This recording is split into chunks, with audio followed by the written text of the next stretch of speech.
Hello everyone, in today's video we are going to see one more video of English chapter number 4, that is too many bananas. So I'm making this video from first standard. Okay, it's CBSE board and it's first standard book. So many comments I've got make videos from first standard books from very basic level. So that's why I'm making first standard book. And see, it's whatever it's given over here, no, so it's a conversation. Conversation means बातचीत जो हम करते हैं उस type के ये lines दी गए हैं. And as you know, it's very important for, it's very useful for learning English, for speaking English. Okay, now let's start. Too many bananas means बहुत सारे bananas. Many means you know ना, I have many work. It's how many bananas you have. तो many का मतलब क्या होता है? कई सारे, बहुत सारे. Too, okay, so too many bananas, बहुत सारे. टू इसका मतलब होता है किसी चीज़ का, I am too much busy, मतलब मैं बहुत बिजी हूँ. I am too much upset, I am too much like I am. So two means जब चीज़ को हम कुछ एग्जिग्रेट करके बताते हैं, तब हम बोलते हैं टू. ओके, एंड और if you know, banana, banana means केला. एस दिया हुआ है तो बहुत सारे केले, यानी यहाँ पे देख सकते हो. Now let's start. Ruby and Rishi go to the fruit seller Srinivas shop one day. Ruby and Rishi go to, go to means जाते हैं. क्यों go to आया? क्योंकि ये देखिए, this is present indefinite tense, this is subject. Ruby and Rishi, these are subject. Okay, and these are plural because two names are given over here. Two names are there, Ruby and Rishi. If one name will be there, no, so Ruby goes to, then it what it would be it. अगर Ruby सिर्फ, तो क्या होता? Goes to. लेकिन दो है तो plural हो गया, बहुवचन हो गया, तो go to. And I have explain present indefinite tense many times. In each and every video I have explained. If your subject is he, she, it and singular means एक वचन, then हम verb में s add करेंगे. If your subject is I, we, if your subjects are I, we, you, they and plural means बहुवचन, then we won't use s or es in the verb. मैंने अभी जो इसके previous video में समझाया था वही मैं वापस समझा रही हूँ क्योंकि बार बार लिखने में टाइम वेस्ट होता है. Fruit seller means who. Fruit यानी फल, सेलर यानी बेचने वाला. सो क्या हो गया पूरा मतलब? फ्रूट सेलर मीन्स फल बेचने वाला, यानी फल विक्रेता. कौन है ये? श्रीनिवास का के. अब ये एपोस्ट्रॉफी एस बोलते हैं, इसको एपोस्ट्रॉफी एस बोलते हैं. काके की के सेंस में ये यूज़ होता है. शॉप वन डे, शॉप यानी दुकान, वन डे यानी एक दिन. ओके, मुझे लगता है कि यहाँ पे जितने सारे वर्ड्स हैं ना, वो सारे आपने सुन रखे हैं. Shop, one day, fruit, seller, go to, because and these are name, and also so each and every word you are familiar, okay, about these words. So you can understand easily what is this sentence. Okay, what is the meaning of this sentence. Need है क्या एक एक word के लिखने के बारे में? ठीक है, फिर भी मैं दुकान का लिख देती हूँ. दुकान का लिख दिया मैंने. सेलर यानी बेचने वाला या विक्रेता, हिंदी में हम क्या बोलेंगे? विक्रेता. मैंने लिख दिया उसका भी. मैं इसलिए हिंदी नहीं लिख रही हूँ क्योंकि देखिए, ये हम हैबिचुअल हो जाते हैं इस तरीके से हिंदी का प्रैक्टिस करने के लिए. हम इंग्लिश मीडियम के बच्चों को नहीं बताते इस तरीके के. इंग्लिश मीडियम के बच्चों को हम सिर्फ समझा देते हैं कि fruit means fruit, there are lots of fruit, we eat fruits, we love fruits. And seller means who sells fruit, यानी फ्रूट को बेचने वाला कौन है? Fruit seller. I hope understood. Now what she is saying, uncle can I have some fresh apples and grapes. क्या बोल रही है वो? अंकल क्या. अभी कैन का मतलब होता है सकना के अर्थ में आता है, सकता है, सकते हैं, सकती हैं. लेकिन हेल्पिंग वर्ब पहले आ गया. This is helping verb, no. So पहले आ गया, सब्जेक्ट के पहले, कर्ता के पहले हेल्पिंग वर्ब आ गया, सहायक क्रिया आ गया. सो क्या होगा? क्या से स्टार्ट होगा ये sentence? Can I have some fresh, fresh यानी ताजे, नो, ताजे. एप्पल्स सबको पता है, ग्रेप्स पता है, ग्रेप्स यानी अंगूर, एप्पल्स मीन सेब. बहुत सारे सेब की बात हो रही है इसलिए एस आया, बहुत सारे अंगूर की बात हो रही है इसलिए एस आया है. कैन आई हैव, क्या मैं ले सकती हूँ? ओके, क्या मुझे मिल सकता है? अब यहाँ पे हैव बोल रही है, तो क्या मुझे कुछ कुछ फ्रेश एप्पल्स एंड ग्रेप्स मिल सकते हैं? अंकल क्या मुझे कुछ फ्रेश एप्पल्स एंड ग्रेप्स मिल सकते हैं? अंकल क्या मैं कुछ फ्रेश एप्पल्स एंड ग्रेप्स ले सकती हूँ?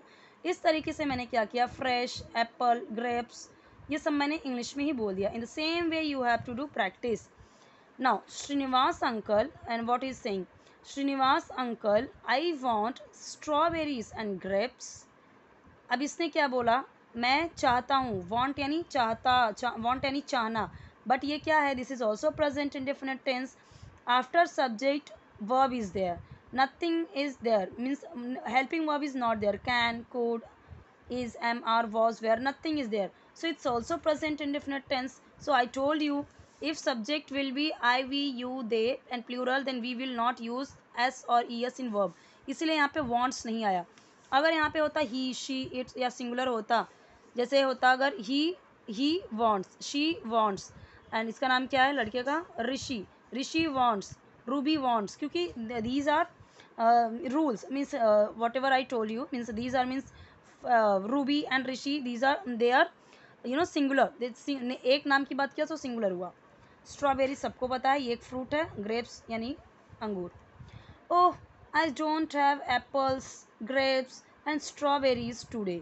टुडे यानी आज, हम बोलते हैं today is Monday, today is Sunday, इस तरीके से. यानी टुडे का मतलब क्या, आज. ओह, आई डोंट हैव यानी मेरे पास नहीं है. आई का हो गया मेरे, और ये डोंट हैव, ये डोंट हैव, जैसे मैंने बोला I don't have book, I don't have pen, I don't have time, I don't have time for wasting my time, I don't have time for going anywhere. So हम क्या use करते हैं, don't have, यानी पास नहीं है. ये have का मतलब पास हो गया और डोंट का मतलब नहीं हो गया. सो पास नहीं है.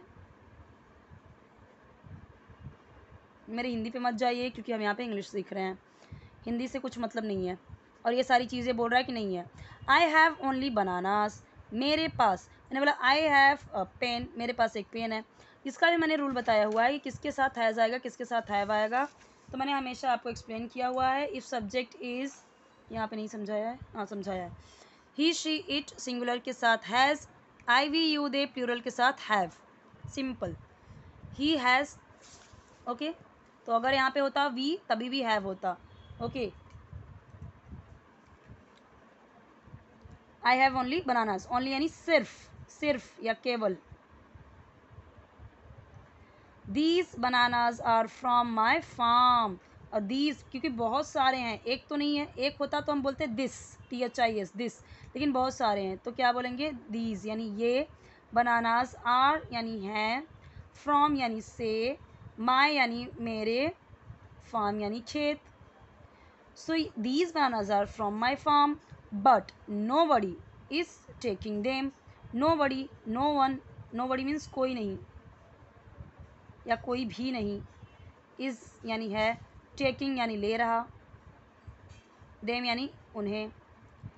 अब यहाँ पे देखिए, एक आर यूज़ हुआ है, यहाँ पे एक इज़ यूज़ हुआ है. ये भी मैंने रूल बताया हुआ है. If subject is he, she, it and singular, then we will use is. If subject is we, you, they and plural, then we will use are. We are not using here I, because with I we will always use am, because it's like, see, अगर मैं बोलूँ कि I am a teacher, he is a teacher, we are teachers, okay, you are teacher, they are teachers. So ये rule है.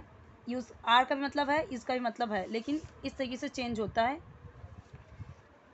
Bananas are, क्योंकि बहुत सारे bananas क्या हो गया, ये प्लूरल. और मैंने तो बोला कि we, you, they and plural means बहुवचन के साथ आर यूज़ होगा.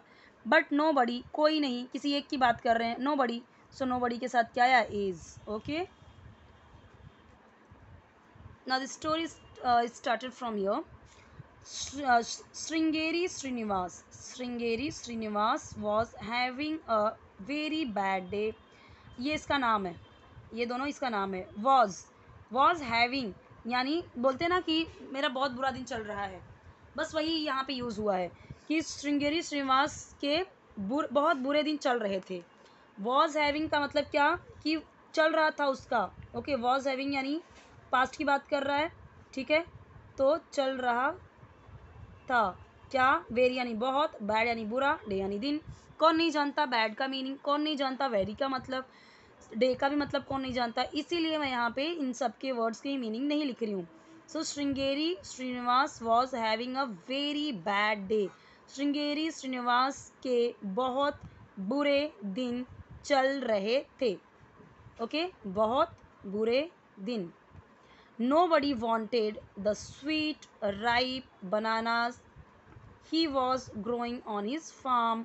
Nobody मैंने अभी जस्ट पीछे बताया, अभी मैं इसका मीनिंग नहीं लिखूंगी, आपको ये याद रखना होगा। वांटेड यानी चाहता था, वांट यानी चाहना, ईडी लग गया यानी पास फॉर्म हो गया, तो चाहता था। स्वीट यानी बोलते ना कि wow this juice is very sweet, Apple is very sweet. Sweet यानी क्या बोल रहे हैं, मीठा। Wow this banana is very sweet, mango is very juicy and sweet. बहुत ईजी है। राइप का मतलब मैं लिख देती हूँ, राइप का मतलब होता है पका, पका हुआ। बनानास, ही वॉज ग्रोइंग, उसने उगाया था। वॉज यानी था, ग्रोइंग यानी उगाया था, या यस वो उगा रहा था। ऑन यानी ऑन हिज फार्म यानी उस अपने खेत में। ऑन यानी पर में यहाँ पे यूज़ कर सकते हैं। Nobody wanted the sweet ripe, देखिए इसे स्वीट नहीं पढ़ना, स्वीट नहीं, sweet sweet. Nobody wanted the sweet ripe bananas he was growing on his farm. कोई भी स्वीट राइप यानी मीठा पका हुआ केले नहीं, मीठे पके हुए केले नहीं चाहते थे, जो कि वह अपने खेत में उगा रहा था, या खेत में उगाता था, या खेत में उगाया था। इस तरीके से सेंटेंस बनेगा। Not his family, not his neighbour, not his friends, कोई नहीं, यानी कि ना तो उसकी फैमिली, ना तो उसका उसके neighbour, neighbour you know, see these are family, and this is this is family, this is neighbor, and these are friends, two friends are there, and this is neighbor, neighbor means पड़ोसी। ये लिख देती हूँ मैं। Friends का मतलब सबको पता है, फैमिली का मतलब पता है, ये उसकी बेटी है, उसकी wife. So not his family, not his neighbour, not his friends, ना तो उसकी फैमिली, ना तो उसके नेबर, ना तो उसके फ्रेंड्स, कोई नहीं लेना चाहता था। पीपल सेड, लोगों ने कहा, पीपल यानी लोग, तो लोगों ने कहा, क्या कहा, नो थैंक यू। अब थैंक यू का मतलब धन्यवाद लिखना ज़रूरी है, नो, नो का मतलब नहीं लिखना ज़रूरी है मुझे, नहीं। Try to understand in English only, don't translate again and again whole sentence और each and every words, okay, because I told you we are not teaching in English medium students like that, that we don't tell them each and every word's meaning in Hindi. Okay, the bananas are very sweet but we have had too many. क्या बोलते थे, people said no thank you, bananas are very sweet, bananas हैं बहुत sweet, but we have, हमने, we have had too many। अब इसका मतलब क्या हो जाएगा, हमने बहुत खा लिया, too many यानी हमने कई, बहुत सारे, too many यानी कई सारे। हैव हैड यानी खाया, हैव हैड का मतलब यहाँ पे क्या होगा, खा लिया या खाया या खाए। We can not eat any more, हम कैन नॉट, अब देखिए यहाँ पे कैन का मतलब तो सकना की सेंस में यूज़ होगा, तो नहीं सकते, क्या, ईट, वी कैन नॉट ईट, हम नहीं खा सकते। कैन का मतलब सकना है, सकते हैं, सकता है, सकते हैं, सकती है, नॉट यानी नहीं, ईट यानी खाना, एनी मोर अब और, एनी मोर यानी कि अब हम और नहीं खा सकते, एनी मोर, एनी मोर मतलब कि अब और, we can not eat any more, अब हम और एक्स्ट्रा नहीं खा सकते। No one wanted the bananas, not even the people who buy and sell things in market. No one यानी कोई नहीं, वॉन्टेड का मतलब तो मैंने बताया था, वॉन्टेड का मतलब यहीं पे बताया था, ओके। कोई नहीं चाहता था बनानास, कोई भी बनानास नहीं चाहता था। नॉट इवन, यहाँ तक कि, नॉट इवन यानी यहाँ तक कि, यहाँ तक कि, द पीपल वो लोग भी, वो लोग भी जो बाय यानी खरीदते हैं, एंड यानी और, सेल यानी बेचते हैं, थिंग्स यानी चीज़ें, इनका मतलब मैं बताया हुआ है बहुत बार, मार्केट यानी बाज़ारों में, सॉरी लिखा नहीं आपको। Not even the people who buy and sell things in market, not even यहाँ तक कि वो लोग भी जो बाय एंड सेल थिंग्स चीज़ें खरीदते और बेचते हैं मार्केट में, यहाँ तक कि वो लोग भी नहीं खरीदे उसका जो मार्केट में चीज़ें खरीदते और बेचते हैं, वो लोग भी नहीं खरीदे उसका banana. So no one wanted the bananas, not even the people who buy and sell things in market. See, this chapter is very long, so I will explain, I will make another video so that like आप भी bore ना हो, easy भी रहे और मैं एक एक चीज़ें यहाँ पे समझा सकूँ. ना you can take screen shot of hard words. मैंने सबके अभी लिखना छोड़ दिया है क्योंकि मुझे लगता है कि मैंने इतने सारे वीडियोस बना दिए हैं अभी इस तरीके के बेसिक्स वाले वीडियोस कि अभी तक आपको बहुत कुछ समझ में आ गया होगा. और जो नॉर्मल चीज़ें हैं, जो सिंपल चीज़ें हैं, अगर आपने सारी वीडियोस देख लिए हैं, डेली आप वीडियो एक दो देख रहे हो, तो बेसिक चीज़ें आपकी क्लियर हो चुकी होंगी. हम फर्स्ट हैंड की बुक पढ़ रहे हैं, सो अगर आपके लिए इस तरीके का हेल्पफुल हो रहा है तो आप मुझे बताइए.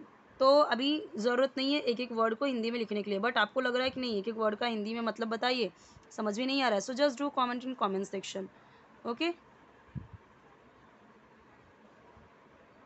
क्योंकि ये बहुत इजी है, सिंपल है, तो मैं जैसे समझा रही हूँ वैसे ही समझ लेंगे तो ज़्यादा बेटर रहेगा. हर वर्ड का मीनिंग समझते समझते फिर हम हमारे लिए वो डिफ़िकल्ट हो जाता है. So try to speak, try to try to understand in English only and just to practice every day and watch one or two videos every day from basics of English. When you will when you will understand everything in a basic like a grammar also, then you definitely you should watch English stories translation.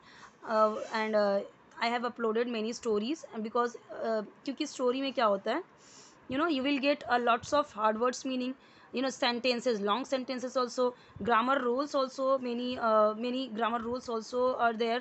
यहाँ पे भी grammar rules मैंने समझा है, लेकिन उसमें क्या होगा ना कि आपको पास्ट टेंस भी समझ में आएगा, काफ़ी चीज़ें वहाँ पे समझ में आती है स्टोरी में, लेकिन वो कब, जब आपका बेसिक एक बार क्लियर हो जाए तो. इसीलिए मैं अभी इंग्लिश के वर्ड्स ज़्यादातर आपको वैसे ही समझा रही हूँ, एक्सप्लेन कर रही हूँ, हिंदी कम लिख रही हूँ. ओके, सो कैसा आपके लिए अगर ये हेल्पफुल हो रहा है तो बताइए, नहीं तो आप बताइए कि आप पूरा हिंदी में लिखिए जैसे लिख रहे थे वैसा. थोड़ा बहुत लिख रही हूँ, जितना ज़रूरी है उतना ही, क्योंकि ये सारे सिंपल वर्ड्स हैं, इसके लिए मैं नहीं लिख रही हूँ सबके.